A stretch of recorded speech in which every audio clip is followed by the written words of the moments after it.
자, 오늘은 우리가 2025학년도 6월 고2 모의고사에 출제가 되었던 고전시가를 같이 공부를 한번 해보려고 하고요. 자, 여러분 고전시가를 공부할 때 쌤이 늘 강조하는 거는 이 작품의 갈래가 뭔지를 체크하라고 늘 얘기를 하죠. 이 작품은 연시조입니다. 만약 내가 시조의 갈래적 특징을 모른다라고 하면은 이제 쌤이 늘 같이 보내주는 시조 갈래 설명 영상이 있어요. 그거를 늘 꼭 정리하기를 추천을 하고요. 자, 여러분 이 작품은 충신연주지사예요. 충신연주지사가 뭘까? 이 충신연주지사는요, 표면적으로는 여성과 남성 사이의 어떤 사랑 이야기를 표현하는데, 사실 그 이면을 들여다보면은 그것은 신하와 임금 사이에 충성을 표현하는 이야기가 충신연주지사입니다. 그럼 왜 굳이 이면적 이야기를 숨겨서 표면적 이야기로 꺼낼까를 고민해보면요. 뭐 효과가 여러 가지가 있겠지만 첫 번째 효과는 보통 이제 우리가 조선시대가 어떤 성리학적 그런 봉건제도 하에서 되게 가부장적이고 어떤 남자에게 요구하는 채통이나 또 이제 여자에게 요구하는 채통 같은 것들이 굉장히 많았던 시대잖아요. 그래서 그 당시에는 뭐 남자는 감정 표현을 하는 게 별로 이렇게 남성스럽지 못하다라는 어떤 그런 성차별적 인식이 있었던 거죠. 그래서 어떤 이런 진솔한 사랑의 마음을 표현하는 데 있어서는 여성의 목소리가 좀 더 공감을 형성하는 데 좋다라는 그런 것들이 있었던 거예요. 그래서 여성의 어떤 어조, 목소리죠. 여성의 목소리를 사용하면은 좀 더 보편적 공감, 사랑 이야기에 좀 더 적합하다, 좀 더 진솔하게 느껴진다. 뭐 이런 특성들이 있었다라고 보고요. 두 번째는 이제 우회적으로 간접적으로 표현하는 게 좋았을 그런 목적도 있겠죠. 일단 이 사람 역시 유배지에서 이 작품을 쓴 거예요. 그래서 유배지에서 이제 여자와 남자의 어떤 사랑 이야기에 빗대어 본인의 마음을 표현하는 그런 작품이다라고 보면 좋고요. 이 작품은 시조입니다, 여러분. 자, 한번 들어가 볼게요. 그래서 지금 우리는요, 3수부터 17수, 19수, 27수, 42수 이렇게 지금 이어지고 있는데 이 작품은 원래 총 50수짜리예요. 엄청 길죠? 총 50수짜리 시조이고 이것을 이제 약 한 달 동안 지었다라고 알려져 있어요. 그래서 이제 지금 유배지에서 적은 한 달 동안 적었던 이 시조 중에 우리가 일부를 보게 됐다라고 보면 좋을 것 같습니다. 자, 그럼 본격적으로 한번 우리가 들어가 볼게요. 늙고 병든 이내 몸이 죄명조차 지중하니 극중 1월에 일만 염려 찬 재 같다. 그러고 창호산 먼 구름에 피눈물은 무삼일고라고 되어 있죠. 자, 여러분 지금 좀 어려운 말들이 많이 나와서 모의고사에서 뜻풀이 좀 해줬었는데요. 일단 극중 1월이라는 건요, 이 사람이 지금 가시 울타리 속에 갇혀서 세월을 보낸다 이런 뜻이었어요. 그래서 가시 울타리 속에서 세월을 보낸다라는 말이었고요. 일만 염려 이런 말은요, 여러분 말 그대로 우리 염려하다라는 말 알죠? 그래서 일만이라는 건 우리가 정말 그 10,000원, 그쵸? 만 할 때 그 만이고요. 이제 그러한 자신의 어떤 염려가 찬 재 같다라는 거는 정말 차갑게 식은 재인 거예요. 여러분 우리 재라는 건 보통 무언가가 타고 남은 것들인 거잖아요. 한마디로 나의 어떤 이런 염려들은 뭔가 좀 이렇게 효용적이지 않고 쓸모가 없다 이런 느낌으로 받아들이면 되겠죠. 그리고 창호산 먼 구름에 피눈물은 무삼이고, 여러분 창호산이라는 건요 이제 어떤 고사 속에 나오는 산인데요.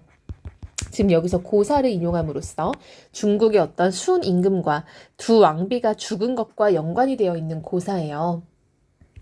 한마디로 이 고사가 쓸 때는 약간 임금의 죽음과 연관이 있는 키워드구나 라고 보면 됩니다. 창호산 먼 구름에 피눈물은 무슨 일인가 라고 말하는 게 이제 이쯤에 실제로 어떤 정조가 죽었다 해서 정조의 죽음과 연관이 있다라고 해석을 하면 됩니다. 물론 뭐 여기까지 우리 친구한테 요구하지는 않겠지만, 그쵸? 자, 그래서 지금 이 사람은 유배에 간 사람으로서 이제 유배지에서 자신이 이제 죄가 되게 지중하고, 그래서 가시 울타리 속에 사는 처지라고 하는데 사실 그게 이제 유배의 처지를 말하는 거겠죠. 그래서 이런 것들이 다 비유적인 표현인 거죠, 여러분. 그래서 자신의 어떤 이런 걱정들조차도 다 죄 같다. 그러니까 한마디로 좀 쓸모없는 게 되는 것 같다라고 보는 거죠. 이것도 직유법이니까 당연히 비유적 표현이겠죠. 자, 그러면서 지금 자신은 이제 그 정조의 죽음에 대해서 생각을 하고 있으니까 창호산이라는 고사를 인용했고요. 자, 이어서 다음 수 한번 가볼게요. 세상에 괴로운 일 밤잠 없어 큰 별이다. 늙은이 예상일을 내라고 면할 소냐. 즉금에 임생각 자별하니 잠든 후나 잊자올까. 자, 이 사람은 여러분 지금 세상에 괴로운 것은 밤잠이 없는 거래요. 근데 이게 늙은이에게는 예상이라는 건 여러분 보통 이제 예상되는 일 이렇게 보면 좋을 것 같아요. 그래서 보통 있는 일 이런 느낌입니다. 보통 우리 예산일이란 말 많이 들어봤어요. 그런 거랑 비슷한 거죠. 그래서 늙은이에게는 보통의 일인데 그걸 나라고 면할 수 있었겠냐라는 거죠. 서리법이죠. 한마디로 나 역시도 늙으면 밤잠 없어지는 거 그래 나도 피할 수 없지 이런 말. 즉금 곧 이제 이런 말이라 했죠. 이제 임금 생각이 자별하니 잠든 후나 잊자올까 하노라. 한마디로 이 사람은요. 지금 임금 정조거든요. 정조에 대한 생각이 정말 많아서 깨어있는 동안 계속 생각이 든다라는 거죠. 그래서 이런 건 임금에 대한 어떤 충성심의 마음이겠죠. 자, 이어서 읽어볼게요. 죽어도 못 잊을 일 군친의 은혜로다. 부모가 날 사랑하시기는 예사거니와 임금이 자식같이 보시던 은덕은 더욱 만극하여라. 여러분 죽어도 임금님의 은혜는 잊을 수가 없을 거래요. 왜냐하면 부모가 날 사랑하는 건 예사라는 거는 보통의 일, 예산일이란 말 많이 들어봤죠? 그래서 이거는 너무 보통 당연한 일인데 임금이 자식같이 보시던 그런 은덕은 정말 만극했더라라고 보는 거죠. 그래서 여러분 여기도 지금 직유법 비유적 표현이 쓰였다. 라는 거 알 수 있죠. 자, 27수입니다. 새 짐승 중 못된 것은 두루미 너로구나. 거풍신 헉소리로 사람을 어리운다. 아마도 주인을 위하여 때때 우는 닭만 못할까 하노라. 자, 여러분 보니까요. 이 거풍신이라는 거는 겉모습이라 보면 돼요. 자, 여러분 이 사람은요. 지금 두루미를 되게 못됐다라고 표현하는 거죠. 화자가 지금 비판적으로 여기는 대상이 두루미로 등장을 했어요. 겉모습 헛소리로 사람을 막 어린대요. 한마디로 사람을 꼬여낸다는 거겠죠.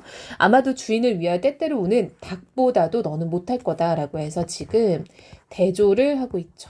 그래서 지금 서로 이제 반대되는 대상을 제시함으로써 화자가 비판적으로 보는 것들은 어떤 헛소리로 사람을 어리는 것 이런 것들을 나쁘게 보고 있다라는 거 알 수 있겠죠. 그럼 이 작품에서 여러분 두루미는요 화자의 이제 반대편에 속해 있는 어떤 간신들이 될 수 있겠죠.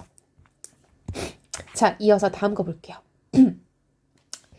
섬은 조개 등만하고 바다는 일배수 같아. 비록 그러하나 이 내 몸을 용납하였으니 아마도 세상의 넓은 곳은 예뿐인가 하노라 라고 되어 있죠. 자, 여러분 섬은 조개 등만한다 라고 되어 있는데 이 섬은 이제 화자의 유배지에 해당하는 곳입니다. 바다는 일배수라는 거는 한 잔의 물이란 뜻이거든요. 그래서 한 잔 속의 물과 같대요. 비록 그러하나 이 내 몸을 용납하였으니 이곳에서 아마도 세상의 넓은 곳은 예뿐인가더라. 얘는 여기 유기죠. 유배지겠죠. 그래서 지금 화자는 자신이 유배를 하고 있는 그런 상황에 대해서 이제 좀 돌아보고 받아들이고 있는 그런 모습이라고 보면 좋을 것 같아요.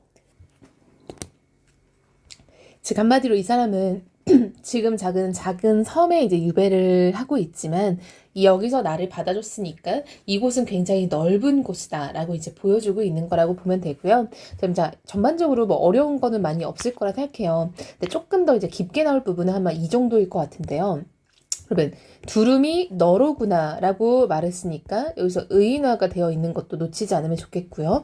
의인법은 비유법이죠. 너는 여러분 2인칭의 청자이잖아요. 그렇죠? 2인칭 대명사니까 그래서 두루미를 뭐 청자로 설정하였다 이런 것도 가능하겠다라는 거죠. 청자로 설정하면서 이제 우리가 여기서 조금 알아두면 좋을 게 자신이 부정적으로 여기는 대상의 어떤 속성을 여기서 보여주고 있다라는 것들을 같이 보면 좋겠죠. 그럼 여러분 반대로 얘네가 간신이다라고 하면은 닭은 이제 충신에 해당하겠죠. 그렇죠? 자, 그럼 이 사람은요, 되게 유배를 많이 갔던 사람이다라고 기록이 되어 있어요. 그래서 되게 너무 강직하다 보니까 할 말 막 다 해야 되는 거예요. 그래서 뭐 탄핵도 되게 많이 하고, 이제 뭐 약간 어떤 임금께 올리는 말도 되게 많았던 그런 사람인데, 이 시기쯤에 이제 정조 임금, 아까 제가 말했죠? 여기서 이제 창호산에서 어떤 임금의 죽음을 언급했다라고 했는데, 이 사람도 이제 그 정조가 죽고 나서 순조가 즉위한 때 이제 지금 이 유배지에 있었던 시기였고요. 사도세자의 죽음에 대해 대해서 이제 어떤 서로 입장 차이가 있었던 거예요. 여러분 알다시피 우리가 숙종 때부터 이제 당파 싸움이 되게 심해졌잖아요. 그래서 숙종에서 이제 쭉 넘어가는 이제 그런 영조, 정조 이쪽 라인에서는 되게 당파 싸움이 정말 심해지면서 이때쯤에도 이제 어떤 사도세자의 죽음을 어떻게 볼 것인가에 대해서 이제 노론에서도 벽파와 식파 이렇게 좀 나눠졌던 때예요. 이거 이런 거 여러분 한국사에서 배울까요? 여기까지 깊게는 안 들어가겠죠? 벽파나 뭐 시파 이런 식으로 좀 나눠져 있었을 때였는데 이 사람은 이제 시파에 속해 있었다라고 봅니다. 그래서 이렇게 좀 당파 싸움의 결과 물러나게 됐다라고 보면은 좋을 것 같아요. 그래서 뭐 좀 더 이렇게 좀 찾아보면은 뭐 재밌는 말들이 되게 많죠. 쌤도 이제 사실은 뭐 역사를 전공한 사람은 아니다 보니까 이런 고전 시가 같은 거를 이제 가르쳐 줄 때 조금씩 배경을 살펴보는 그런 정도거든요. 그래서 이거는 이제 뭐 친구들도 그냥 아 그렇구나 정도로만 보면 될 것 같아요. 그래서 당파 싸움의 결과 이제 유배를 가게 됐을 때 김익이 쓴 시조다라고 보면 좋을 것 같습니다. 자 이렇게 마무리하고요. 자 모르는 것이 있으면은 조금 고민해보고 질문도 하고 좀 의문점을 해결해가면서 우리가 잘 정리해서 시험을 봐야겠죠?